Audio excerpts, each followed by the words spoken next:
Our first guest tonight is either a con man or a policeman, depending upon which way you travel in time. He is the giver of nicknames and unbuttoner of shirts. His great show, Lost, comes to a much-anticipated end on Sunday night at 9. Please say hello to Josh Holloway.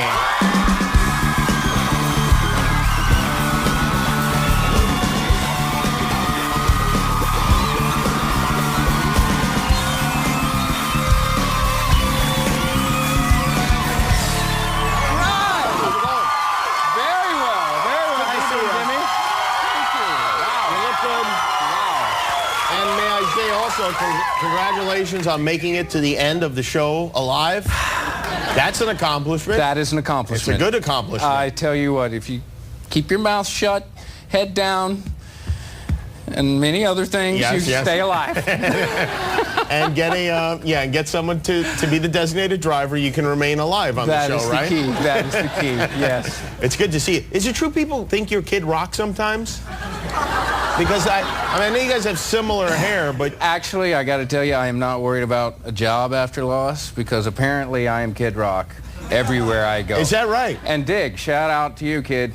You rock. I hope I'm representing you well. Because, well, you know what? You can't possibly not represent Kid Rock well. That's the great thing. And by the way, if you ever get in any trouble, you can say, that was not me, that was Kid Rock. Kid Rock. And Exactly. He'll just assume it was, too. He'll say, maybe. It probably was me, yeah. But it's happened, I mean, everywhere. Disneyland, and you know, once someone says you're somebody, you are that person. For everyone else. They don't care. I get that with Rosie like, O'Donnell. Yeah. Yeah.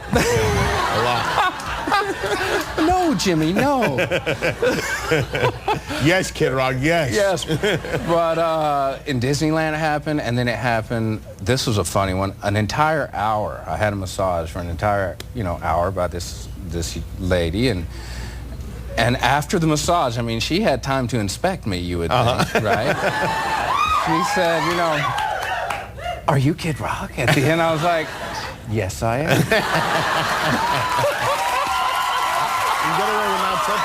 I just own it now, and why not? So there's my So here we are job. at the end of the show, yes. Almost, and you're done. You're done taping. You're finished. Yes. Tell us what the end is. What are they going to do to you? I mean, really. What are they going to do? Is I am a princess of... No. Could you imagine if you just sat here and you said, well, here's what happens. Here's what happens, and Jimmy. Then everyone would think you were kidding, but then on Sunday night when they found out it really was the ending, right, you would be the most hated and loved person in the United States, because people who really love the show would be furious with you, and everybody else would think it was hysterical. I'm not going to risk You're that. not going to do that. We have a nice try, we're going to show a clip from the finale in a minute, which I'm excited to see. But excellent. You guys are do you have like a favorite scene from your many years on the show? Is there something that really stuck with you? Many scenes stick with me. My God, whether you like it or not, an injury will stick with you. No, I loved kind of the cage stuff. I thought that was a lot of fun. Yeah, I would think that would be a good cage to be in. Yeah, I like cages. But that was all good. But what I really like is group shots. Now the key... With a lot of people? You get a lot of people together, and, first season you're like, well, if I'm here, I'm going to be, in a lot of shots, and every shot is a good place to position. By season 2, we're like, don't go to that spot. You'll never get out of here. So we always kind of jokingly get off my lot. The fringes of you'd get on the fringe in a cool place. Maybe you could lean on something and play with a stick. And you'd avoid like a half day's work by not being in the eye line of people who are going to have to talk. Were you particularly good at being one of those guys? Yes, I was. Who was the worst at who got stuck all the time? Anyone? I hate to say it, but it's his lot. Poor Foxy had to be stuck a lot. Because he had to say a lot. Yeah. So behind the tree playing with a stick, peeking out to say your line, it didn't really work. So he got caught a lot. He did. All right. Yeah. Well, what are you going to do? And hey, man, when you are the protector of the well. island, you have to take that responsibility. When you're the chosen one. And you're the chosen one. You are not the tree leaner. Did you know he was going to be the chosen one? What did you know? Did you know all along? I was lobbying for it. You were? Early on. I was like, I think it's him. Did He you looks have like it, did you Tim. have did you not know, because I know you always said I really don't know what the ending is, and I always thought maybe you were just saying that so people would not drive you crazy. No. But did you know what the ending was? No, I never knew anything about the ending, and as a matter of fact, Matthew Fox always had a little bit more information than me. And I was like, man, who do you talk to, dude? Because I don't know any of this, and I don't know if you're telling me the truth either, because he's probably in cahoots with them too. But what I did get right, I got one thing right. A couple of years back, I said, I think the island moves. I was talking to Damon Lindelof. I said, I think it's like the Death Star, man. I think the island moved. And he looked at me and he got all weird and awkward, and I ran. Yeah. I was like, don't kill me. I was wrong. Yeah. You were right on that, though. I was right that the island moved, but that was it. That's pretty good. That's pretty good. That's pretty good. I didn't read that, and I didn't see anybody floating that theory. That's a pretty solid I thought all the hatches were a part of an engine. And are they part of an engine?